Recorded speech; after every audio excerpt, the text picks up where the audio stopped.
So the question is, what does a real estate attorney do, and what kind of clients do you represent? Okay. And in thinking about this question, one of the distinctions I needed to draw was between actual full-time real estate attorneys, right? I like it. Yeah. And I'll use the word practitioner, people who practice law but are involved in the occasional real estate transaction, right? And don't do it on a full-time basis. What do you right? mean that?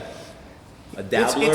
Well, I wouldn't use necessarily that term, but it could be a general practice attorney. It could be an attorney that gets the occasional client, Okay. and so on. I don't want to, put it in a negative sense, but there is a stark difference between the two, right? Okay. So, if the question is, what does a real estate attorney do? Somebody who's doing that on a day-to-day basis, then it's really a distinction between attorneys that will take an expansive view of their role, which is what a true real estate attorney would do, versus attorneys, and even maybe some real estate attorneys, but attorneys that take a more limited view of what they do on a day-to-day basis. So I'll give you an example. A guy that practices real estate day-to-day, when it comes to the home inspection with the borrower, okay, they're not afraid to sit down with the homeowner and go through the home inspection with them, look at the issues that the borrower or the buyer has seen in the home inspection, and serve as that person's mouthpiece to negotiate those issues, right? Other attorneys will say, well, no, that's not a true legal issue. It's an issue with respect to the condition of the home. We'll leave that to the realtors to negotiate with the sellers, right? We as attorneys who deal in this are not afraid to get involved in that transaction, in that aspect of the transaction, I should say, right? Mm-hmm. So we'll tell the borrower, listen, put together a list of what you consider to be important. And based upon that, I'll give you my fair assessment of whether or not I think that this seller, or in general sellers, will either approve of this particular change or whether we think it's going a little too far. At the end of the day, it's going to have to be a collaborative effort between you and I, because one thing we don't want to do is turn the seller off completely, but we also want to push the envelope to try and get as much for you as possible, right? Okay. That's a scary conversation for people to have if they don't know the dynamics that exist between a seller, real estate agents, buyers, and so on. So that's because they're not doing it on a day-to-day basis, right? So that's an expansive view of our role, right? Another example would be, for instance, dealing with the mortgage loan officer in the transaction. Right. Yeah, okay. There's different types of mortgage guys. Right. So there's different kind of mortgage guys, and an expansive view of the role would be, okay, we're not dictating to the mortgage loan officer or to you exactly what terms will what terms you'll get in your loan, right? What kind of loan you get, right? But we will sort of oversee their involvement, and if we see an issue, and we believe that something is not working out in your favor, then we have the capacity to step in and make your voice or our opinion known to that person, okay? In my particular case, one of the reasons why I feel comfortable doing that is because, after I was an attorney, but several years ago, I actually ran a mortgage brokerage. So I got to see that side of the business inside and out. So you have more of an in-depth knowledge than a typical attorney. Yes. And I was grateful for that opportunity, and when I was doing it, I loved it. I eventually made the choice that I wanted to focus on my legal career. But when I sit down with loan officers, when I have discussions over pricing of the interest rate, when I have discussions over things that may not be going right in the loan application, the inability to document income, the time that they may need to fix an issue. Can you pause for a second? All right, so you just went somewhere that I want to talk about. So okay, sure. As a loan practitioner. So you're sitting down with loan officers and you're discussing things that they should know, right? Obstacles that should not be yours. And I'll use an example. I remember I referred a client to you.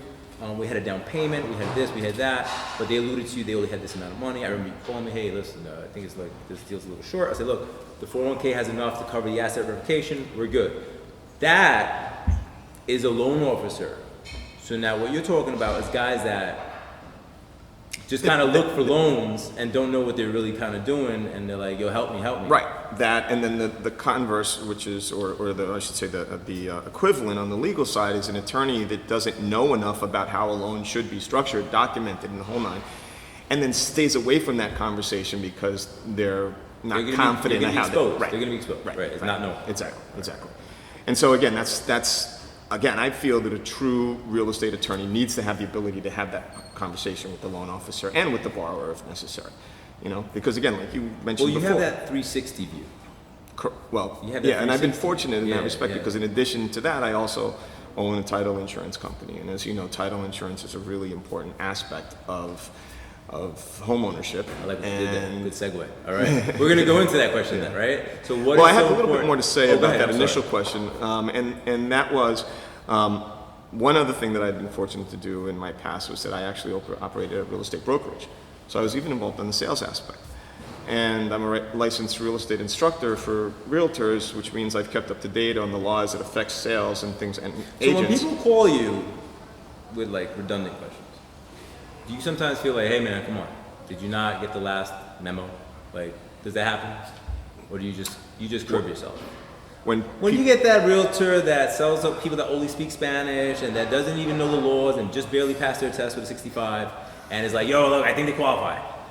No, I mean, my reaction out of the box is I never want to make another professional, another practitioner in the industry feel like their input is not welcome. Okay. You know, I take it more the view like if I see a problem developing, I'm able to, you know, and confront it directly with that person and, you know, but we, on a regular basis, are doing things that would lie outside of our strict role because we're compensating for something that somebody else may not have done as completely or, you know, correctly the way we perceive it to be. And we just do that, and it creates a drain on our resources, but we think it's important. It's part of the way we represent our clients. Great. So, and, you know, that's, again, like go back to this expansive versus limited view of the way you take care of your clients. That's part of it. But no, it's not, we don't confront or challenge people unless we feel there's a true need to. You touched on something that I want to open up a little more, and then we'll go to Alex. All right, so exhaustion of resources, right? So to me, the acronym is TEAM. Together, everyone achieves more, right? Correct. Teams are important.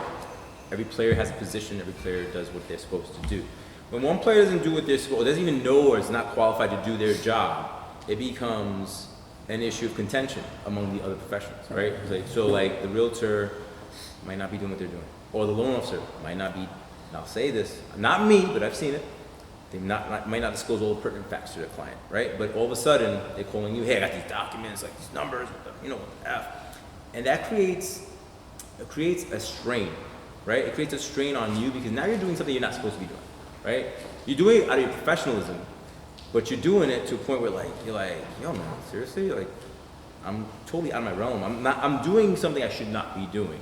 And that's what I'm feeling is leading to the true professional kind of like almost like separating themselves from the masses right now, because in the beginning you know you're altruistic, you want to help your brother out or sister, but then that eventually becomes a pattern. It's almost like a kid, right? Use that as a bad example.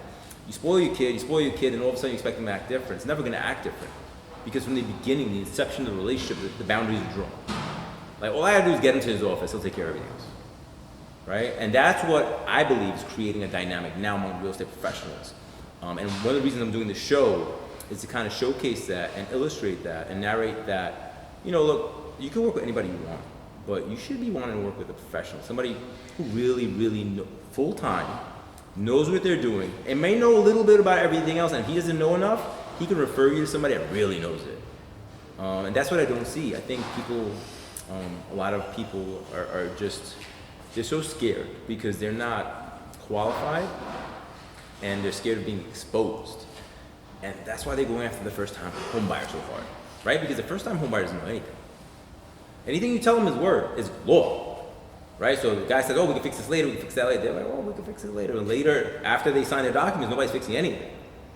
And I think that's something I wanted to touch on too, because we see too much of that. I don't like it. I'll be honest. I see it. I'm like, nah, it's not how it works. You know, even if it's not my deal. And sometimes it's kind of why I'm steered away from certain situations or certain people, because they're, nah, don't worry. I'm like, no, it's not happening. Not here.